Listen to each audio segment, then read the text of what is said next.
প্রথমে আমি আপনাদেরকে কেকটা কেটে দেখিয়ে দিচ্ছি ভেতরটা কেমন হয়েছে।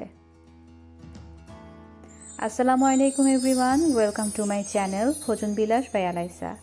আজকে আমি আপনাদেরকে তৈরি করে দেখাবো স্ট্রবেরি জেলো মুস কেক। দেখতে যেমন সুন্দর, খেতেও কিন্তু খুবই মজা। এর 3টি লেয়ারের স্বাদ 3 রকমের। প্রথম যে লেয়ারটা সেটা হচ্ছে জেলোর স্বাদ, দ্বিতীয় লেয়ারটা মুজের স্বাদ এবং লাস্ট লেয়ারটা হচ্ছে কেকের স্বাদ।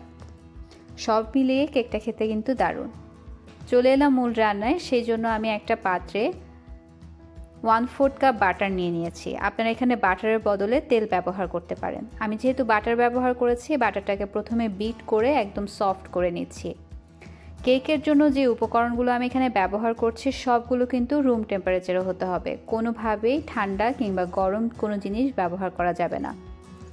তারপর আমি আধা কাপ পরিমাণ চিনি দিচ্ছি এবং বাটারের সাথে অল্প অল্প করে চিনি দিয়ে বিট করতে থাকতে হবে। একটা পর্যায়ে চিনিটা একটু একটু করে গলতে শুরু করবে এবং বাটারটা একদম সফট হয়ে যাবে। রঙটা যখন এরকম কিছুটা পরিবর্তন হতে শুরু করবে তখন আমি এর মধ্যে ডিম দিয়ে দিচ্ছি। আমি এখানে 2টা ডিম ব্যবহার করছি, কিন্তু একবারে দিয়ে দেওয়া যাবে না। একটা ডিম দিয়ে কিছুক্ষণ বিট করে বাটারের সাথে মিলিয়ে নিতে হবে, তারপর আরও একটা ডিম দিয়ে দিতে হবে। এখন আমি এটাকে বিট করতে থাকবো 2 থেকে 3 মিনিটের জন্য। একটা সময় যখন এরকম রঙটা পরিবর্তন হয়ে যাবে, চিনিটা পুরোপুরি গলে যাবে, তখন বুঝতে হবে যে অন্যান্য উপকরণ দেওয়ার জন্য রেডি হয়ে গেছে। আমি এখানে ভ্যানিলা পাউডার দিয়ে দিয়েছি 1 চা চামচ। আপনারা ভ্যানিলা এসেন্সের যেটা লিকুইড ফর্মে পাওয়া যায় সেটাও ব্যবহার করতে পারেন, সেক্ষেত্রেও 1 চা চামচ ব্যবহার করতে হবে। এখন আমি শুকনো উপকরণগুলো ব্যবহার করব, সেই জন্য আধা কাপ পরিমাণ কেক ফ্লাওয়ার দিয়ে দিয়েছি আর দিয়ে দিচ্ছি 1 চা চামচ পরিমাণ বেকিং পাউডার। কেক ফ্লাওয়ারের একটা রেসিপি আমার চ্যানেলে আছে, লিঙ্কটা ডেসক্রিপশন বক্সে দেওয়া থাকবে, আপনারা চাইলে দেখে নিতে পারেন। চালনি দিয়ে খুব ভালো মতো চেলে এটা কেক ব্যাটারের মধ্যে দিয়ে দিতে হবে। তারপর প্রথমে এভাবে একটু মিলিয়ে নিতে হবে, তারপর বিটারটাকে চালু করে এটাকে একটা ভালো মতো করে মিক্স তৈরি করে নিতে হবে। যখন এরকম ভালো মতো মিশে যাবে তখন আমি এখানে 1/4 কাপ দুধ দিয়ে দিচ্ছি। অল্প অল্প করে দিতে হবে। এটাও আমি 2 থেকে 3 বারে অল্প অল্প করে ব্যবহার করেছি এবং বিট করতে থাকতে হবে। আমার ব্যাটারটা তৈরি হয়ে গেছে। সামান্য লবণ দিয়ে দিলাম, এটা পুরোপুরি অপশনাল, আপনারা না চাইলে স্কিপ করতে পারেন। ভালো মতো মিলিয়ে নিয়েছি বিটার দিয়ে। এখন সাইডে যেই কেক ফ্লাওয়ারগুলো উঠেছিল আমি সেটা নামিয়ে নিয়ে খুব ভালো মতো নেড়ে মিশিয়ে নিচ্ছি। কোনো প্রকার কোনো লাম্পস বা গুটি বেঁধে থাকা যাবে না ব্যাটারের মধ্যে। যেই প্যানের মধ্যে আমি ব্যাটারটা বসাবো বা কেকটা বসাবো সেই প্যানটাকে একটা ব্রাশ দিয়ে তেল দিয়ে ভালো মতো গ্রিস করে দিচ্ছি, তাতে আমার পরবর্তীতে কেকটা তুলে নিতে সুবিধা হবে। তারপর এর মধ্যে আমি কেকের ব্যাটারটা দিয়ে দিলাম। এভাবে একটু ট্যাপ করে দিতে হবে, তাহলে ভেতরে যদি কোনো বাবল থাকে সেটা বের হয়ে যাবে।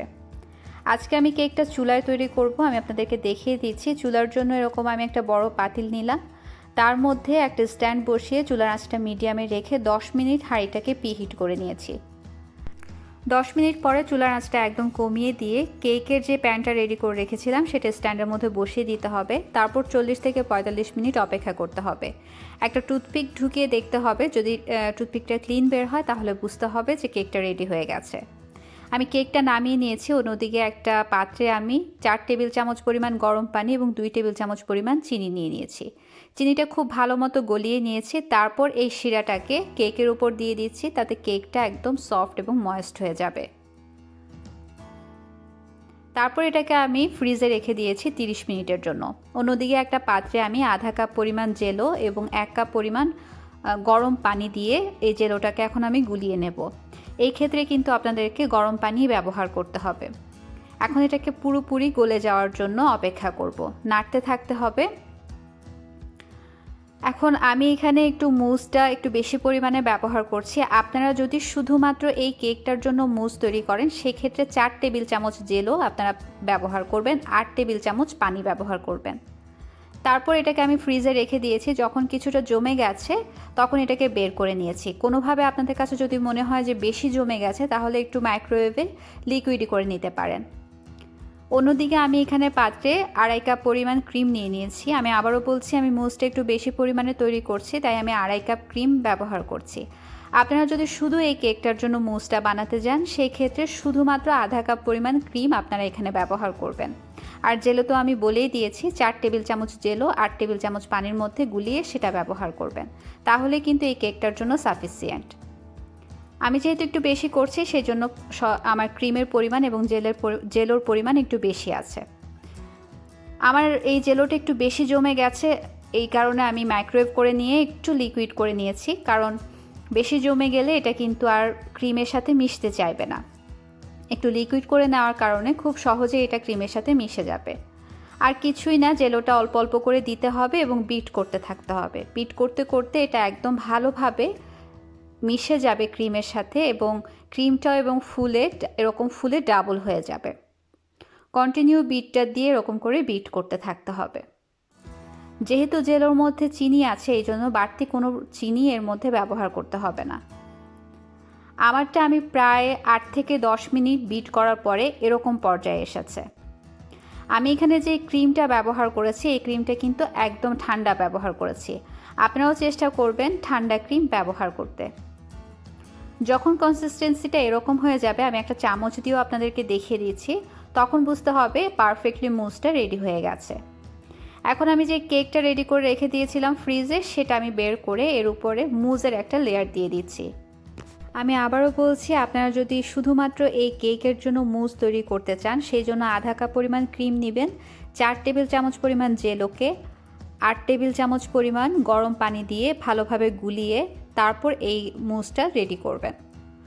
পরিমাণটা আমি জাস্ট পরিবর্তন করে আপনাদেরকে বলে দিয়েছি। যাই হোক, এটাকে খুব সমান করে কেকের গায়ে এভাবে লাগিয়ে দিতে হবে। মুজের লেয়ারটা কতটুকু পুরুত্বের হবে সেটা নির্ভর করবে আপনাদের পছন্দ অনুযায়ী। এরপর আমি কিছু ফ্রেশ স্ট্রবেরি উপরে এভাবে সাজিয়ে দিচ্ছি। উপরে আরও একটা লেয়ার যাবে, সেই জন্য জায়গা খালি রাখতে হবে, সেদিকে কিন্তু খেয়াল রাখবেন। সেটাকে আমি ফ্রিজে রেখে দিয়েছিলাম আধা ঘন্টার জন্য। এখন আমি আরেকটা পাত্রে প্রায় 4 টেবিল চামচের মতো জেলো নিয়েছি এবং আধা কাপ পরিমাণ পানি নিয়েছি। তারপর এটাকে এখন নাড়তে হবে। আমি যে পানিটা ব্যবহার করেছি সেটা কিন্তু অবশ্যই গরম পানি ব্যবহার করতে হবে। এখন এটাকে নাড়তে নাড়তে যতক্ষণ পর্যন্ত চিনির দানাগুলো বা জেলো দানাগুলো একদম গলে না যাবে ততক্ষণ পর্যন্ত এটাকে নাড়তে হবে। সেই সাথে নাড়তে নাড়তে কিন্তু জেলোর মিক্সচারটা একদম ঠান্ডা হয়ে যাবে। গরম জেলোর মিক্সচার কোনোভাবেই কেকের উপর দেওয়া যাবে না। যখন এটা ঠান্ডা হয়ে যাবে, আপনি আঙ্গুল চুবাতে পারবেন এরকম ঠান্ডা থাকতে হবে, তখন কেকটা বের করে নিতে হবে এবং কেকের উপরে একটা চামচের সাহায্যে আমি যেভাবে ঠেলেছি সেভাবে ঠেলে দিতে হবে। তারপর এটাকে ফ্রিজে নর্মাল চেম্বারে কমপক্ষে 4 থেকে 5 ঘন্টা কিংবা সারা রাতের জন্য রেখে দিতে হবে। এখন আমি কেকটা বের করে নিয়েছি, এখন কেটে নিচ্ছি। সবচেয়ে বেস্ট রেজাল্ট পাওয়া যায় আপনারা যদি সারা রাতের জন্য রেখে দেন কেকটা। এখন আপনারা আপনাদের পছন্দ মতো শেপ করে কেটে নিতে পারেন কেকটা। একটা টুকরা আমি আপনাদেরকে তুলে দেখিয়ে দিচ্ছি, দেখুন কতটা পারফেক্ট এবং মজাদার লাগছে দেখতে। খুবই সহজ একটা রেসিপি। আপনাদের কাছে হয়তো হঠাৎ করে দেখলে মনে হতে পারে কঠিন, কিন্তু একবার আপনারা যদি বাসায় তৈরি করেন তাহলে বুঝতে পারবেন এটা কতটা সহজ। আমি চেষ্টা করেছি আপনাদের সামনে সহজভাবে উপস্থাপন করতে। আশা করছি আমার রেসিপিটা আপনাদের কাছে ভালো লেগেছে। যদি ভালো লেগে থাকে এরকম আরও অনেক দেশি বিদেশি খাবারের রেসিপি পেতে সাবস্ক্রাইব টু মাই চ্যানেল। এই রেসিপিটা যদি আপনাদের কাছে ভালো লেগে থাকে একটা লাইক দিয়ে দেবেন, শেয়ার করতে পারেন আপনার বন্ধু এবং পরিবারের সবার সাথে। আপনারা যদি আমার সাথে ফেসবুকে কানেক্টেড থাকতে চান, আমার ফেসবুক পেজের লিঙ্ক এবং গ্রুপের লিঙ্ক ডেসক্রিপশন বক্সে দেওয়া আছে, অ্যাড হয়ে থাকবেন। আজকের মতো এই পর্যন্তই, আবারও কথা হবে ভিন্ন কোনো রেসিপি নিয়ে। ততদিন পর্যন্ত আপনারা সবাই সহি সালামতে থাকবেন। আল্লাহ হাফেজ। কিপ ওয়াচিং ভোজন বিলাস বাই আলাইসা।